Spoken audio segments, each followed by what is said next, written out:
A parada aqui é o seguinte, como funciona um ar-condicionado? Vamos dar uma olhadinha nesse vídeo aqui explicando? E aí? Nessa nossa conversa de hoje, a gente vai desvendar uma tecnologia que está por toda parte, mas que pouca gente sabe como funciona de verdade: o ar-condicionado. Pois é, a gente está falando da verdadeira engenharia do conforto, uma máquina que usa pura física para mudar completamente o jeito que a gente vive e trabalha no mundo de hoje. Então, bora começar. Olha, para começar, a gente precisa quebrar um mito. O frio, fisicamente falando, não existe. É isso mesmo. O que a gente sente como frio é só a A falta de ausência de calor. calor.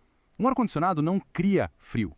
Como a imagem mostra muito bem, ele na verdade funciona como uma bomba de calor. Ele pega o calor de dentro do ambiente e joga para fora.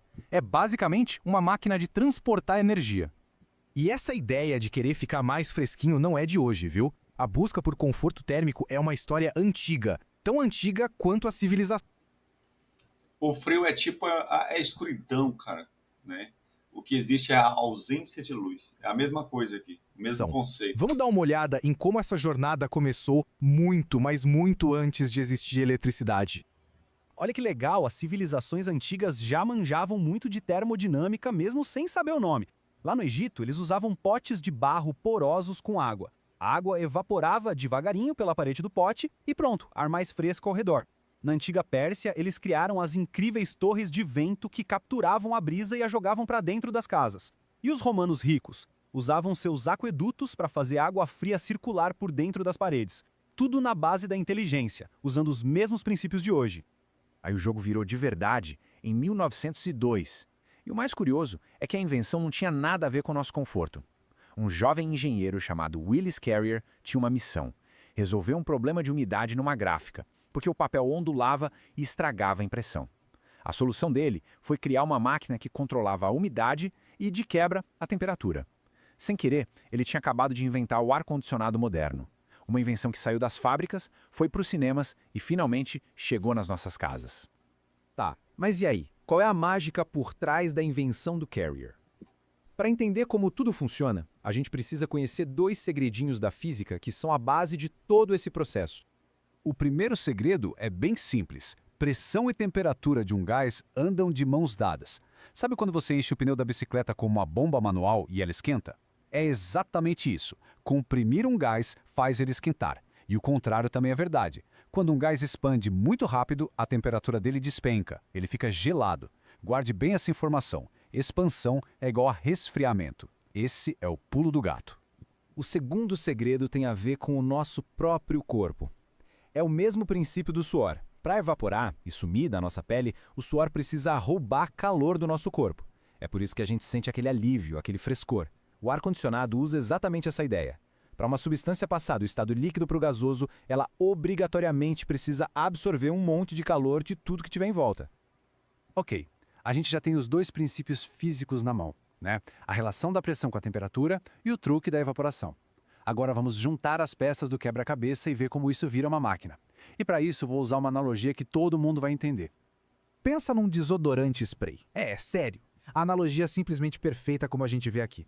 A lata, com tudo lá dentro sobre alta pressão, é o nosso condensador. Aquele biquinho que a gente aperta para sair o jato é a nossa válvula de expansão. E o jato geladinho que a gente sente na pele, bingo, é o nosso evaporador em ação. Um ar-condicionado, no fundo, é esse efeito desodorante funcionando num ciclo fechado, sem parar. E com essa ideia, fica fácil entender o ciclo completo de refrigeração. Imagina um fluido refrigerante especial que fica circulando o tempo todo por essas 4 etapas. Primeiro, o compressor aperta ele, que vira um gás super quente. Depois, no condensador, ele libera esse calor e volta a ser líquido. Aí vem a grande jogada. Ele passa pelo dispositivo de expansão, perde pressão de repente e fica trincando de gelado. Por último, no evaporador, ele rouba o calor do ambiente para poder virar gás de novo e o ciclo todo recomeça. Beleza, agora que o ciclo está claro, que tal a gente dar uma espiada dentro da máquina para ver onde cada parte dessa história acontece num aparelho split desses modernos? Aquela caixa que fica do lado de fora de casa, a unidade externa. Então, ali é a usina de calor do sistema. É ali que fica o compressor, o coração da máquina, espremindo o gás para ele ficar bem quente. Daí, esse gás quente passa por umas serpentinas e um ventilador joga todo esse calor para a rua. Nesse processo, o gás se condensa e vira líquido. Agora, vamos para dentro de casa. É na unidade interna que a mágica do frio acontece de verdade. Aquele líquido que veio de fora passa pela válvula de expansão. A pressão cai na hora. E ele fica absurdamente gelado ao entrar na serpentina do evaporador. Quando o ar quente do quarto é puxado e passa por essa serpentina, o líquido rouba o calor dele para conseguir evaporar. E o ar que volta para o quarto, geladinho. E aqui a gente vê o quebra-cabeça montado. Olha só, as tubulações de cobre ligando as duas partes, levando esse fluido refrigerante para lá e para cá. E tá vendo aquele caninho de dreno? Ele tem uma função super importante. Sabe a umidade do ar? Ela vira água quando encosta na serpentina fria, e essa água precisa sair por algum lugar. É por isso que o ar-condicionado também deixa o ambiente mais seco e gostoso. Bom, agora que a gente já entende a mecânica da coisa, vamos falar um pouco da tecnologia que comanda tudo isso e tirar umas dúvidas que todo mundo tem. A maior revolução dos últimos tempos é a tal da tecnologia inverter. Ela é o cérebro do ar-condicionado. O modelo antigo, convencional, funciona no modo liga-desliga. Ele vai no máximo, gela e desliga. Por isso o gráfico dele é todo irregular, causando picos de consumo de energia. Já o sistema inverter é mais esperto. Ele ajusta a velocidade do motor de forma contínua, mantendo a temperatura sempre estável. Ou seja, ele consegue manter a temperatura, assim não precisando chegar ao pico máximo, né? E aí ele consegue ter esse controle de temperatura através de sensores. Caiu um pouquinho, liga, chegou, desliga e vai mantendo essa curva constância. Suave mostra. O resultado? Muito mais conforto e uma bela economia na conta de luz. E aquela cena clássica. O ar-condicionado começa a criar gelo. Por que isso acontece? Geralmente isso é sinal de problema. As causas mais comuns são duas. Ou o filtro de ar está imundo, bloqueando a passagem de ar, ou está faltando gás refrigerante no sistema. Em ambos os casos, o equilíbrio se perde e a serpentina acaba congelando.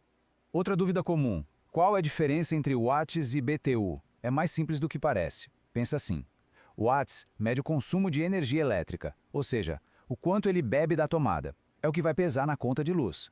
Já o BTU é a medida da capacidade, da força que ele tem para tirar calor do ambiente. Uma coisa é o consumo, a outra é o poder de refrigeração. E para fechar as dúvidas, e aquela aguinha que pinga do aparelho? Então, isso é um ótimo sinal. É a prova de que ele está funcionando direitinho. Lembra que a gente falou da umidade do ar? Ela se condensa quando encosta na serpentina gelada e vira água. Aquelas gotinhas são literalmente a umidade sendo retirada do quarto, deixando o ar bem mais agradável. Então, vamos amarrar tudo que a gente viu aqui. O ar-condicionado é, em sua essência, uma máquina termodinâmica. Ponto 1. Ele move calor de um lugar para o outro. Ele não cria frio. Ponto 2. Ele faz isso com uma jogada de mestre, manipulando a pressão de um fluido para forçar a evaporação bem onde a gente quer. E ponto 3. Ele se tornou uma peça de engenharia simplesmente essencial para a vida moderna. E para a gente encerrar, fica aqui essa reflexão. O impacto dessa tecnologia é muito maior do que só o nosso conforto. Foi ela que permitiu a gente construir arranha-céus de vidro, ter hospitais com ambientes super controlados e, talvez o mais impressionante hoje, manter a internet funcionando dentro de data centers gigantescos. O ar-condicionado é, no fim das contas, a física aplicada que, silenciosamente, moldou o mundo em que a gente vive hoje. É isso aí, então já segue o canal Ciência e Tecnologia. Segue também Jack Dias 07. Comenta aí se gostou do vídeo. Vou ficando por aqui. Assista o vídeo aqui embaixo. Tá ficando no cantinho para você. Aqui tá o canal para você se inscrever. Então vou ficando por aqui. Grande abraço. Até o próximo vídeo. Valeu! Fui!